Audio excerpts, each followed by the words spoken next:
Bienaventurados los pobres en espíritu. Entramos ahora en el estudio de la primera de las bienaventuranzas. Bienaventurados los pobres en espíritu, porque de ellos es el reino de los cielos. Como indiqué en el estudio precedente, no sorprende que sea esta la primera, porque obviamente es, como veremos, la clave de todo lo que sigue. En estas bienaventuranzas hay, sin lugar a dudas, un orden bien definido. Nuestro Señor no las pronunció en el orden en que están al azar por casualidad. Hay en ellas lo que podríamos llamar una secuencia espiritual lógica. Esta primera bienaventuranza debe necesariamente ser la primera, simplemente porque sin ella no hay acceso al reino de los cielos o al reino de Dios. No hay nadie en el reino de Dios que no sea pobre en espíritu. Es la característica fundamental del cristiano y del ciudadano del reino de los cielos. Y todas las otras características son, en un sentido, la consecuencia de esta.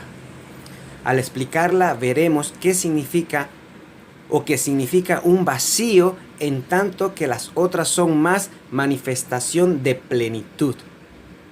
No podemos ser llenados hasta que no estemos vacíos. No se puede llenar con vino nuevo una vasija que todavía conserva algo de vino viejo, hasta que el vino viejo haya sido derramado. Esta, pues, es una de esas afirmaciones que nos recuerdan que tiene que haber un vacío antes de que algo se pueda llenar. Siempre hay estos dos aspectos en el Evangelio. Hay un derribar y un levantar. Recuerden las palabras del anciano Simeón respecto a nuestro Señor y Salvador cuando lo sostuvo en brazos. Él dijo: este está puesto para caída y levantamiento de muchos. La caída está antes que el levantamiento. Es parte esencial del Evangelio que antes de la conversión debe haber la convicción. El Evangelio de Cristo condena antes de liberar. Esto es algo muy fundamental. Si prefieren que lo digan en una forma más teológica y doctrinal, diría que no hay afirmación más perfecta de la doctrina de la justificación por fe que esta bienaventuranza. Bienaventurados son los pobres en espíritu, porque de ellos es el reino de los cielos. Bien, pues, este es el fundamento de todo lo demás. Pero no solo esto, es obviamente una prueba muy a fondo para cada uno de nosotros, no solo al enfrentarnos con nosotros mismos, sino sobre todo cuando nos enfrentamos con el mensaje completo del Sermón del Monte. El caso es que condena de inmediato cualquier idea del Sermón del Monte que lo vea como algo que ustedes y yo podemos hacer por nosotros mismos. Algo que ustedes y yo podemos llevar a cabo. Niega esto desde el primer instante. Al comienzo mismo encontramos una condenación tan obvia de todos esos puntos de vista que vimos antes, que lo consideran como una ley nueva o como algo que introduce un reino entre los hombres. Ahora ya no se oyen tantos estas ideas, pero siguen existiendo y fueron muy populares al comienzo del primer siglo. Se hablaba entonces de introducir el reino, y siempre se utilizaba como texto el Sermón del Monte. Consideraban que el sermón era algo que podía ponerse en práctica. Hay que predicarlo y luego los hombres pasan de inmediato a ponerlo en práctica. Pero esta idea no solo es peligrosa, sino es una negación absoluta del Sermón del Monte, el cual comienza con esta proposición fundamental de ser pobres en espíritu. El Sermón del Monte, en otras palabras, viene a decirnos: Hay una montaña que tienen que escalar, a cuya cima tienen que ascender. Y lo primero que tienen que tener en cuenta al contemplar esa montaña que se les dice que escalen es que no pueden conseguirlo, que son completamente incapaces de ello por sí mismos y que cualquier intento de conseguirlo con sus propias fuerzas es prueba positiva de que no lo entendieron. Desde el primer momento condena el punto de vista que lo considera como un programa de acción que el hombre ha de poner en práctica de inmediato. Antes de pasar a hablar del mismo desde lo que podríamos llamar una perspectiva espiritual, hay un punto que hay que considerar respecto a la doctrina de este versículo. Hay quienes dicen que deberíamos leerlo en la siguiente forma: bienaventurados en espíritu son los pobres. Alegan en sostén de tal versión el pasaje paralelo de Lucas 6:20, donde se lee: bienaventurados vosotros los pobres, sin mención ninguna de pobres en espíritu.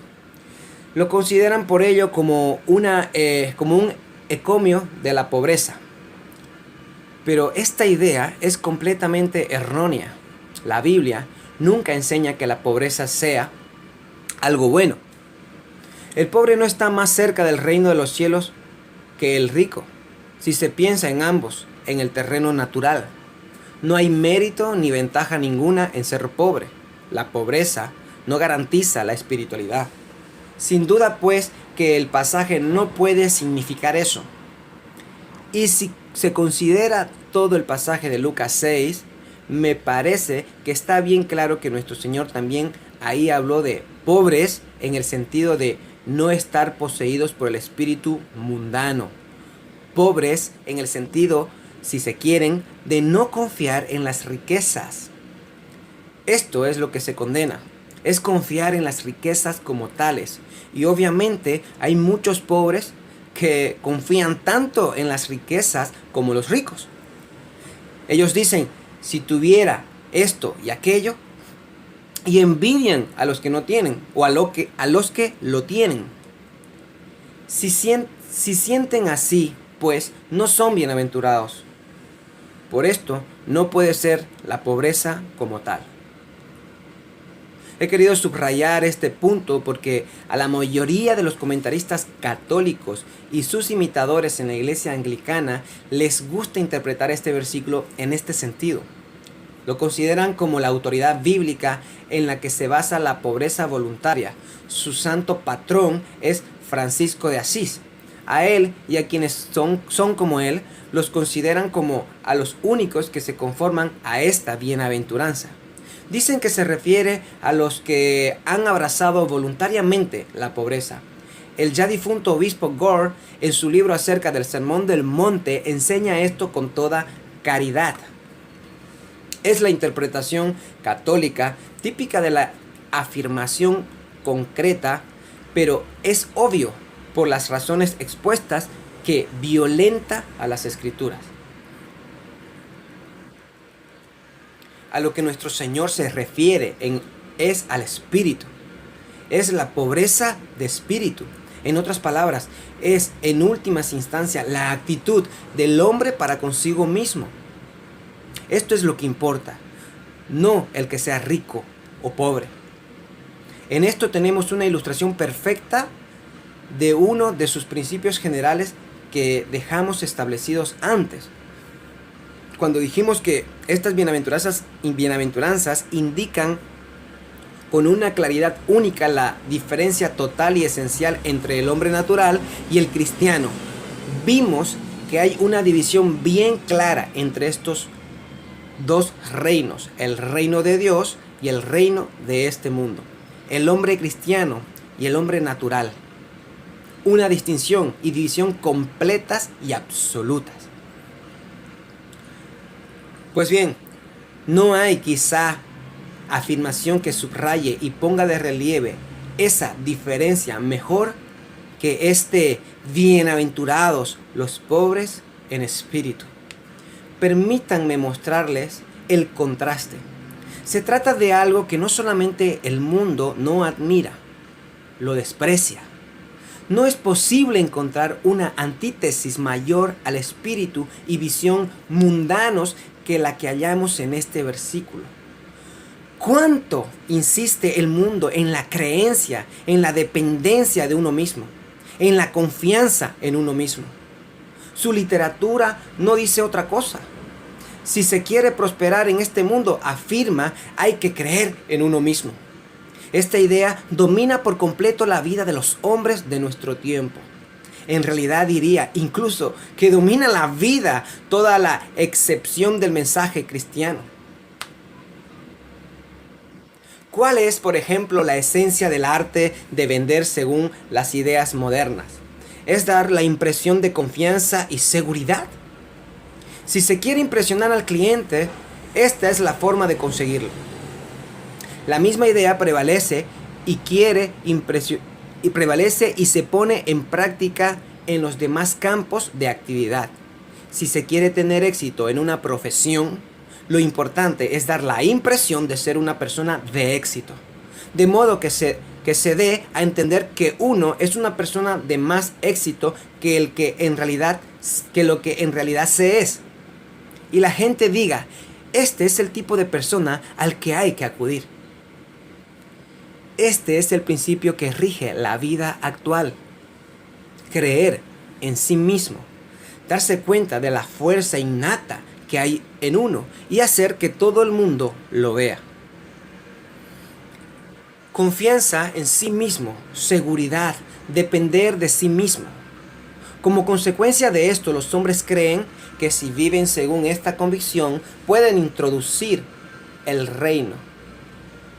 En esto se basa la asunción fatal de que solo con las leyes aprobadas por la Cámara de Diputados se puede producir una sociedad perfecta. Por todas partes vemos esta trágica confianza en el poder de la educación y de la ciencia como tales para salvar al hombre, para transformarlo y convertirlo en ser humano honesto. Ahora bien, en este versículo se nos presenta algo que está en contraste total y absoluto con esto. Y es lamentable ver cómo la gente considera esta clase de afirmación. Hace ya siglos alguien criticó el famoso himno de Carlos Wesley, Jesús, Love of my soul.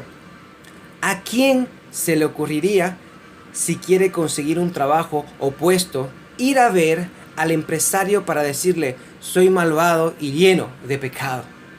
Es ridículo. Y por desgracia dijo esto en nombre de lo que consideraba como cristianismo. Creo que ven qué malentendido tan completo de esta primera bienaventuranza revelan estas palabras. Como les explicaré a continuación, no se trata de hombres que reconocen lo que son unos frente a otros, sino de hombres que se presentan ante Dios. Y si alguien siente en la presencia de Dios algo que no sea una absoluta pobreza de espíritu, en último término, quiere decir que nunca ha estado uno frente a Él. Este es el significado de esta bienaventuranza. Pero ni siquiera en la iglesia de hoy tiene muy buen nombre esta bienaventuranza.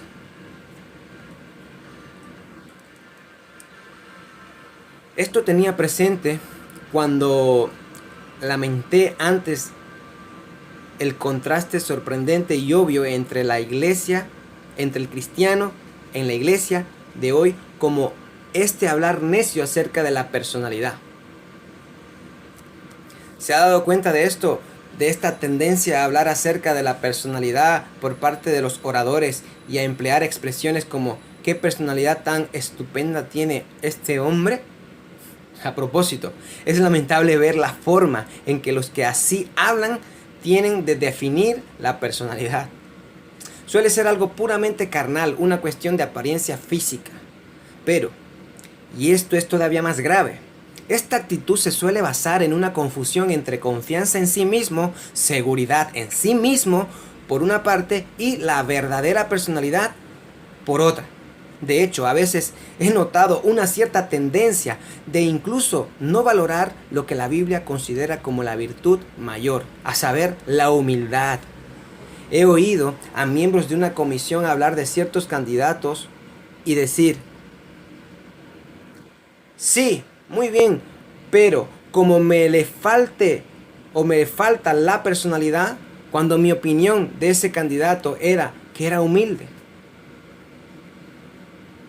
Existe la tendencia a valorar cierta agresividad y seguridad en sí mismo y a justificar que uno se sirva de su personalidad para tratar de imponerla. La propaganda que se emplea cada vez más en la obra cristiana pone bien claramente de manifiesto esta tendencia. Cuando uno lee relatos de las actividades de los mayores obreros cristianos de otros tiempos, evangelistas u otros, uno se da cuenta de lo discretos que eran. Pero hoy en día estamos viendo algo que es la antítesis más completa de esto. Se emplean con profusión anuncios y fotografías. ¿Qué quiere decir esto? No nos predicamos a nosotros mismos, dice Pablo, sino a Jesucristo como el Señor. Cuando fue a Corinto, nos dice, fue con debilidad y mucho temor y temblor. No subió al púlpito con confianza y seguridad en sí mismo para dar la impresión de una gran personalidad. Antes bien, la gente decía de él, su presencia corporal es débil y la palabra menospreciable. ¿Cuánto nos apartamos de la verdad y pautas de las Escrituras? ¡Qué pena! ¿Cómo permite la Iglesia que el mundo y sus métodos influyan y rijan sus ideas y vida? Ser pobres en espíritu ya no es bien visto ni siquiera en la Iglesia, como lo fue en otro tiempo y como siempre debería serlo. Los cristianos deben reflexionar en estos problemas. No aceptemos las cosas por su apariencia. Evitemos sobre todo que la psicología del mundo se apodere de nosotros y caigamos en la cuenta desde el primer momento de que estamos hablando de un reino completamente distinto de todo lo que pertenece a este mundo corrupto. Tratemos ahora de este tema en una forma más positiva. ¿Qué significa ser pobre en espíritu? Permítanme una vez más decirles lo que no es ser pobre en espíritu. No quiere decir que debiéramos ser desconfiados o nerviosos, ni tampoco significa que debiéramos ser tímidos, débiles o flojos. Hay ciertas personas, es cierto, que en reacción contra esta seguridad en sí mismos, que el mundo y la iglesia describen como personalidad, creen que significa precisamente eso. Todos hemos conocido personas que son naturalmente discretas y quienes, lejos de imponer su presencia, siempre se quedan en segundo término. Son así de nacimiento y quizás sean también naturalmente débiles, tímidos y sin valor. Antes pusimos de relieve el hecho de que ninguna de estas cosas que se indican en las bienaventuranzas son cualidades naturales. Ser pobre en espíritu, por tanto, no significa que uno nazca así. Descartemos de una vez por todas esa idea. Recuerdo que una vez tuve que ir a predicar a cierta ciudad. Al llegar el sábado por la noche, un hombre estaba esperándome en la estación. De inmediato me pidió la valija, o más bien me la arrebató por la fuerza. Luego me empezó a hablar de sí, de esta forma: soy diácono de la iglesia en la que va usted a predicar mañana, dijo él, y luego añadió: ¿sabe? Yo no soy nadie, soy realmente alguien sin importancia. No cuento para nada, no soy un gran hombre en la iglesia, no soy más que uno de esos que le lleva la valija al ministro. Estaba ansioso por hacerme saber cuán humilde era, cuán pobre en espíritu, pero por la misma ansiedad en hacérmelo saber, negaba lo mismo que trataba de dejar bien sentado. Urias Heep, el hombre que por así decirlo, se gloría en su pobreza en espíritu y con ello prueba que no es humilde, es afectar algo que no siente. Este es el peligro que corren muchos, aunque no tantos hoy día como antes. Hubo un tiempo en que era la maldición de la iglesia y afectaba la misma apariencia e incluso el andar de los hombres. Hizo mucho daño a la causa de Cristo, y los hombres de hoy han reaccionado violentamente contra ello, y en algunos casos han llegado al otro extremo. Estoy muy lejos de defender la vestimenta eclesiástica, pero si tuviera que defender esto o la indumentaria del que en una forma deliberada se esfuerza por no dar la impresión de que es ministro, sin duda defendería la vestimenta eclesiástica. Hace unos días oí a alguien que describía a un ministro de la iglesia y parecía estar muy sorprendido ante el hecho de que no lo parecía. No parece predicador, decía. Parece un próspero hombre de negocios. No me interesa la apariencia personal de los hombres, pero sugiero que el hombre de Dios no debería parecer un próspero hombre de negocios.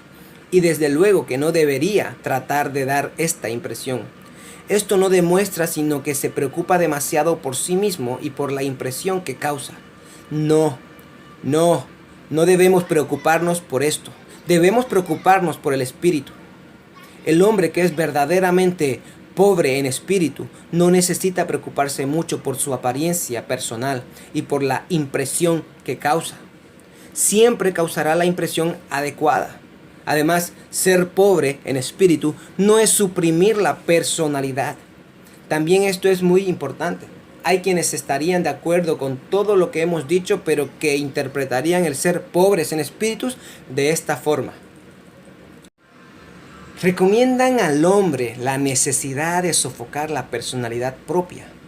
Estamos frente a un tema importante que se podría ilustrar con un ejemplo. Lo que estamos considerando se ve en la historia de Lorenzo de Arabia. Recordarán que con el afán de destruirse a sí mismo y de sofocar su propia personalidad, llegó incluso a cambiarse el nombre por el de Aviador Shaw, es decir, un simple miembro de la Real Fuerza Aérea Británica. Recuerdan quizá que murió trágicamente en un accidente de bicicleta y que fue exaltado como ejemplo magnífico de humildad y autoabnegación. Ahora bien, ser pobre en espíritu no quiere decir que haya que cambiar de nombre y atormentarse a sí mismo, ni tomar una personalidad diferente en la vida. Esto es completamente antibíblico y anticristiano. Esta conducta suele impresionar al mundo porque lo consideran maravillosamente humilde. Se darán cuenta de que se presenta siempre la tentación sutil de pensar que el único que es verdaderamente pobre en espíritu es el que hace un gran sacrificio, o como hacen los monjes, se aíslan de la vida y sus dificultades y responsabilidades. Pero esto no es lo que indica la Biblia. No hay que aislarse de la vida para ser pobre en espíritu. No hay que cambiar de nombre. No, es algo en el terreno del espíritu. Podemos ir más allá todavía y decir que ser pobre en espíritu ni siquiera es ser humilde en el sentido en que se habla de la humildad de los grandes sabios. Hablando en general, el pensador verdaderamente grande es humilde. Es el ser poco lo más peligroso. Ser pobres en espíritu no significa eso, porque esa humildad la produce el estar consciente de la inmensidad de lo que queda por aprender.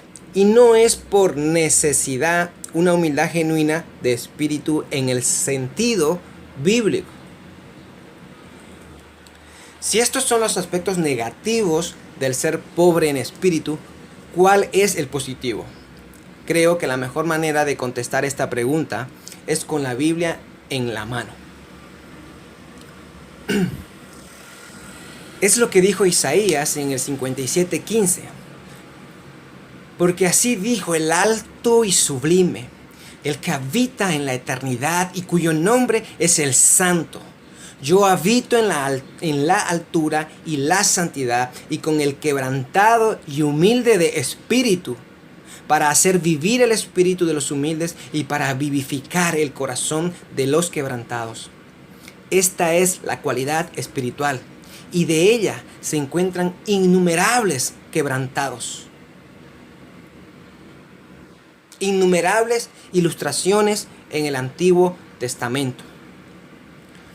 Fue el espíritu de un hombre como Gedeón, por ejemplo, quien cuando el Señor le envió un ángel para decirle lo que iba a hacer, dijo: ¿con qué salvaré yo a Israel?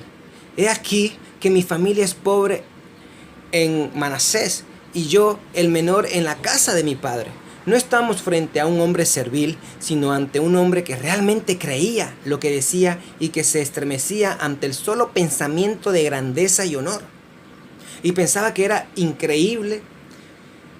Fue el espíritu de Moisés quien se sintió del todo indigno de la misión que se le encomendó y tuvo consciente de su incapacidad e insuficiencia.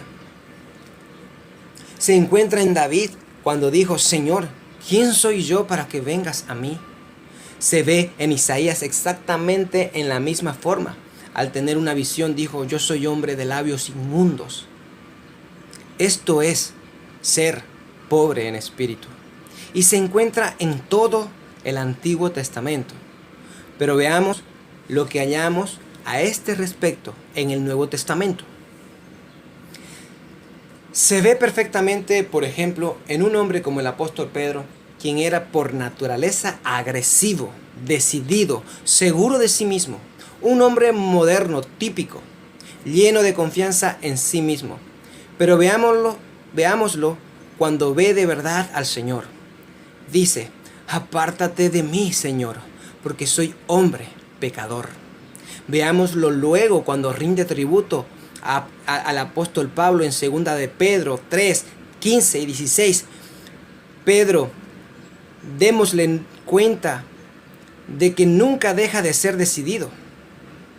No se vuelve desconfiado e inseguro. No cambia en este sentido. La personalidad básica permanece y con todo es pobre en espíritu al mismo tiempo.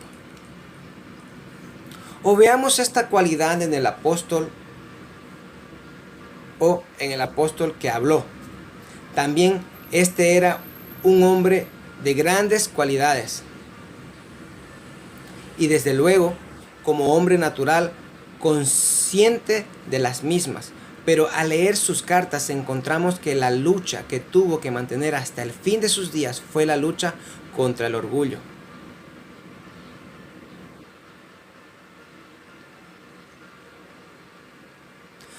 Por esto, usó constantemente la palabra gloriarse. Cualquiera que tenga cualidades suele estar consciente de ellas, sabe que puede hacer ciertas cosas, y Pablo así era. Nos ha hablado en ese gran capítulo 3 de la carta a los Filipenses de una confianza en la carne. Si se trata de competir, parece decirnos: no teme a nadie, y luego enumera las cosas de las que puede gloriarse. Pero una vez que hubo visto al Señor resucitado en el camino de Damasco, esto se convirtió en pérdida. Y este hombre, poseedor de tan grandes cualidades, se presentó en Corinto, como ya lo hemos mencionado, con debilidad y mucho temor y temblor. Así se mantuvo siempre y al proseguir en la evangelización pregunta: y para estas cosas, ¿quién es suficiente? Si alguien hubiera podido sentirse suficiente, ese era Pablo. Sin embargo, se sentía insuficiente porque era pobre en espíritu. No cabe duda, sin embargo, que lo vemos sobre todo en la vida de nuestro Señor mismo. Se hizo hombre, asumió semejanza de carne de pecado. Si bien era igual a Dios, no se aferró a las prerrogativas de su divinidad. Aun siendo Dios, quiso vivir como hombre mientras estuviera en la tierra. Y este fue el resultado. Dijo, no puede el Hijo hacer nada por sí mismo. Es el Dios hombre el que habla. No puede hacer nada por sí mismo. Dijo también, las palabras que yo os hablo, no las hablo por mi propia cuenta, sino que el Padre que mora en mí, Él hace las obras. Nada puede hacer. Dependo por completo de Él. Eso es todo. Y si lo contemplamos en oración, vemos las horas que pasó orando y también su pobreza de espíritu y dependencia de Dios. Esto pues quiere decir ser pobres en espíritu. Significa una ausencia total de orgullo, de seguridad en sí mismo. Significa conciencia de que no es nada en la presencia de Dios. Nada, pues, podemos hacer ni producir por nosotros mismos. Es esta conciencia abrumadora de nuestra nada más completa cuando nos ponemos delante de Dios. Esto es ser pobres en espíritu. Quiero formularlo de la manera más vigorosa posible y para ello voy a servirme de términos bíblicos. Significa que si somos verdaderos cristianos, no debemos basarnos en nuestro nacimiento natural. No debemos confiar en que pertenecemos a ciertas familias. No nos gloriaremos que somos de tal o cual nación. No edificaremos sobre nuestro temperamento natural. No dependeremos de la posición natural que alcanzamos en la vida, ni en poderes que nos hayan sido otorgados. No confiaremos en el dinero ni en la riqueza que podamos tener. No nos gloriaremos en la instrucción recibida, ni en la universidad a la que hemos asistido. No, todo esto Pablo vino a considerarlo como basura y obstáculo para su obra, porque entendía y tendía a dominarlo. No confiaremos en ningún don como el de la personalidad o inteligencia o habilidad general en especial. No confiaremos en nuestra propia conducta buena y moralidad que tengamos. No confiaremos en lo más mínimo en la vida que hemos llevado o llevamos. No, consideraremos todo esto como Pablo lo consideró. Esto es pobreza en espíritu. Tiene que haber una liberación total de todo esto. Lo repito, es sentir que no somos nada, que no tenemos nada y que elevamos los ojos a Dios en sumisión absoluta a Él y en dependencia completa de Él, en su gracia y misericordia. Es, experimentar en cierto modo lo que Isaías sintió cuando ante la visión dijo, ¡ay de mí! Soy hombre inmundo de labios. Esto es pobreza en espíritu. Si nos hallamos compitiendo con otros en este mundo, decimos, les puedo. Bien, está muy bien en ese ámbito si quieren, pero cuando uno tiene una cierta idea de Dios, necesariamente se siente como muerto, como le ocurrió al apóstol Juan en la isla de Patmos. Y esto debemos sentir en la presencia de Dios. Todo lo natural que hay en nosotros sale a relucir porque no solo se manifiestan la pequeñez y debilidad, sino también la suciedad y pecaminosidad.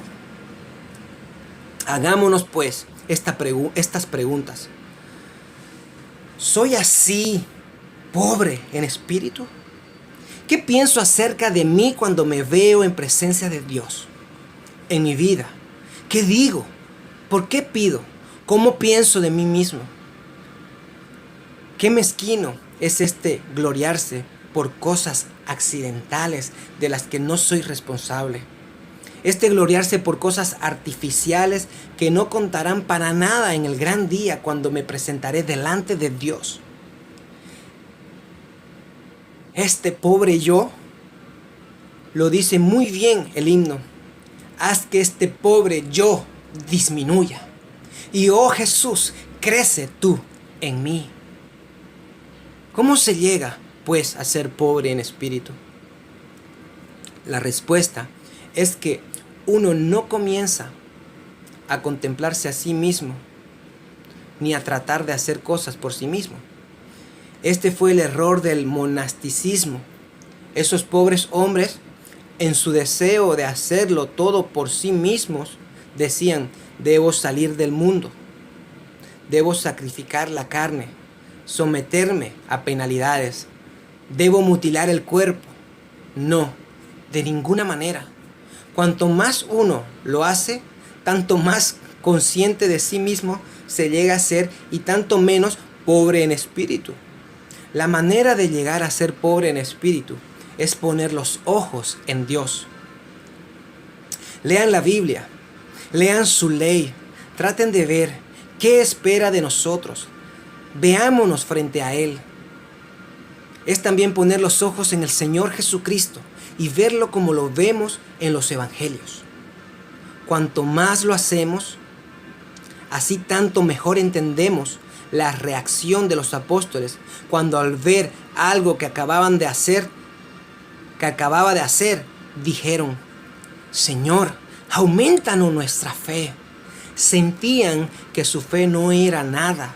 Sentían que eran pobres y débiles. Señor, aumenta nuestra fe.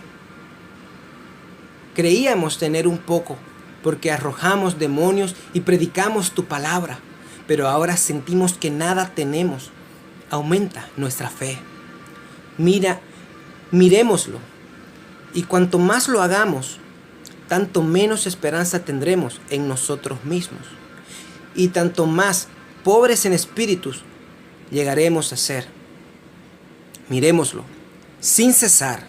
Miremos a los santos, a los que han estado más llenos del Espíritu, pero sobre todo, volvamos los ojos a Él, y entonces nada tendremos que hacer con nosotros mismos. Todo será hecho. No podemos poner de verdad los ojos en Él sin sentir una pobreza y vacío absolutos. Entonces le diremos: del mal queriéndome librar, me puedes solo tú salvar. Buscando vida y perdón, bendito Cristo, heme aquí, vacíos, sin esperanza, desnudos, viles, pero Él basta para todo.